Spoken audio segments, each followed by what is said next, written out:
ನಮಸ್ಕಾರ ವೀಕ್ಷಕರೇ, ಸ್ಕಿಲ್ ಇದ್ದವರಿಗೆ ಮಾತ್ರ ಈಗ ಬೆಲೆ ಎಂಬ ಮಾತನ್ನ ನೀವು ಕೇಳಿರಬಹುದು. ಉದ್ಯೋಗ ಮಾರುಕಟ್ಟೆಯಲ್ಲಿ ಇದು ಕೌಶಲ್ಯ ಹೊಂದಿದ ಅಭ್ಯರ್ಥಿಗಳನ್ನ ಮಾತ್ರ ನೇಮಕ ಮಾಡಿಕೊಳ್ಳಲಾಗುತ್ತದೆ.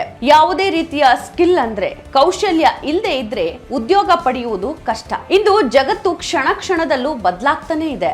ಆಧುನಿಕ ಯಂತ್ರೋಪಕರಣಗಳು, ಎಐ, ಆಟೋಮೇಷನ್, ರೋಬೋಟಿಕ್ಸ್ ನಂತಹ ತಂತ್ರಜ್ಞಾನದಲ್ಲಿನ ಬೆಳವಣಿಗೆಗಳು ಉದ್ಯೋಗ ಮಾರುಕಟ್ಟೆಯ ಮೇಲೆ ಭಾರಿ ಪರಿಣಾಮ ಬೀರಿವೆ. ವಿದ್ಯಾರ್ಹತೆಯ ಜೊತೆಗೆ ಈ ಬದಲಾವಣೆಗಳಿಗೆ ಹೊಂದಿಕೊಳ್ಳಬಲ್ಲ ಕೌಶಲ್ಯ ಹೊಂದಿರುವವರು ಮಾತ್ರ ಈಗ ಅವಕಾಶಗಳನ್ನ ಪಡೆದಿದ್ದಾರೆ. ಇತ್ತೀಚೆಗೆ ಖಾಸಗಿ ಸಂಸ್ಥೆಯೊಂದು ನಡೆಸಿದ ಅಧ್ಯಯನದ ಪ್ರಕಾರ ಈಗ ಉದ್ಯೋಗಕ್ಕಾಗಿ ಅರ್ಜಿ ಸಲ್ಲಿಸುವ ಪದವೀಧರರಲ್ಲಿ 45% ಅಭ್ಯರ್ಥಿಗಳು ಮಾತ್ರ ಉದ್ಯೋಗ ಪಡೆಯುವ ಅರ್ಹತೆಯನ್ನ ಹೊಂದಿದ್ದಾರಂತೆ. ಅಂದರೆ ಕೆಲಸ ಮಾಡಲು ಅಗತ್ಯವಾದ ಕೌಶಲ್ಯ ಅವರಿಗಿದೆ. ಉಳಿದ 55% ಮಂದಿಗೆ ಅಗತ್ಯ ಕೌಶಲ್ಯವೇ ಇಲ್ಲ. ಇದರ ಪರಿಣಾಮವಾಗಿ ಒಂದೆಡೆ ಉದ್ಯಮ ಕ್ಷೇತ್ರ ಅರ್ಹ ಉದ್ಯೋಗಿಗಳಿಲ್ಲದೆ ತೊಂದರೆ ಅನುಭವಿಸ್ತಾ ಇದ್ರೆ, ಇನ್ನೊಂದು ಕಡೆ ವಿದ್ಯಾವಂತ ಯುವ ಜನತೆ ಸೂಕ್ತ ಉದ್ಯೋಗವನ್ನ ಪಡೆಯಲು ಸಾಧ್ಯವಾಗದೆ ಪರಿತಪಿಸುವಂತಾಗಿದೆ.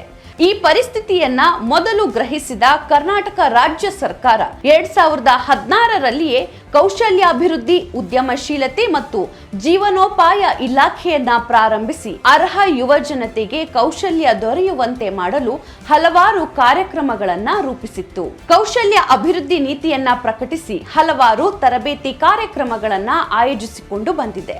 ಆದರೆ ಆರ್ಥಿಕ ಸಂಕಷ್ಟದಲ್ಲಿರುವ ನಮ್ಮ ಯುವ ಜನತೆ ಕೌಶಲ್ಯ ತರಬೇತಿ ಪಡೆಯಲು ಸಾಧ್ಯವಾಗದ ಪರಿಸ್ಥಿತಿ ಇತ್ತು. ಇದನ್ನ ಅರ್ಥ ಮಾಡಿಕೊಂಡ ರಾಜ್ಯ ಸರ್ಕಾರ ಈಗ ಯುವ ನಿಧಿ ಎಂಬ ಗ್ಯಾರಂಟಿ ಯೋಜನೆಯನ್ನ ಜಾರಿಗೆ ತಂದಿದೆ. ಈ ಯೋಜನೆಯ ಅಡಿ ಪದವಿ ಪಡೆದು ಕೆಲಸ ಇಲ್ಲದ ಯುವಕ ಯುವತಿಯರಿಗೆ 1 ವರ್ಷದವರೆಗೆ ಪ್ರತಿ ತಿಂಗಳು 3,000 ರೂಪಾಯಿ ಮತ್ತು ಡಿಪ್ಲೊಮಾ ಮಾಡಿ ಕೆಲಸ ಇಲ್ಲದ ಯುವಕ ಯುವತಿಯರಿಗೆ ಪ್ರತಿ ತಿಂಗಳು 1,500 ರೂಪಾಯಿಯನ್ನ ಕೊಡಲಾಗ್ತಾ ಇದೆ. ಈ ಯೋಜನೆ 2 ವರ್ಷಗಳ ಅವಧಿಯದ್ದಾಗಿದ್ದು, ಈ ಸಂದರ್ಭದಲ್ಲಿ ಯುವ ಜನತೆ ತಮಗೆ ಅಗತ್ಯವಾಗಿರುವ ಕೌಶಲ್ಯವನ್ನ ಕಲಿಯಬಹುದು.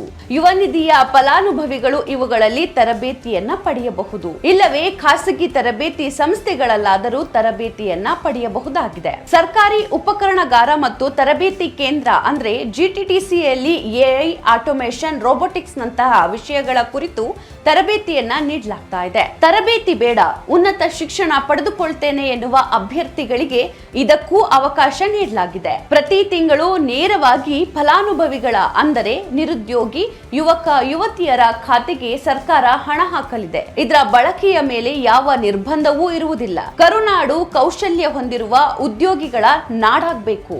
ಎಲ್ಲರೂ ಸ್ಕಿಲ್ ಕಲಿತು ಒಳ್ಳೆಯ ಉದ್ಯೋಗ ಪಡೆಯಬೇಕು. ನಿರುದ್ಯೋಗ ಮುಕ್ತ ರಾಜ್ಯವಾಗಬೇಕೆಂಬ ನಿಟ್ಟಿನಲ್ಲಿ ರಾಜ್ಯ ಸರ್ಕಾರ ಜಾರಿಗೆ ತಂದಿರುವ ಈ ಯೋಜನೆ ನಿಜಕ್ಕೂ ಉಪಯುಕ್ತವಾಗಿದೆ. ಮತ್ತೆ ಭೇಟಿಯಾಗೋಣ. ನಮಸ್ಕಾರ.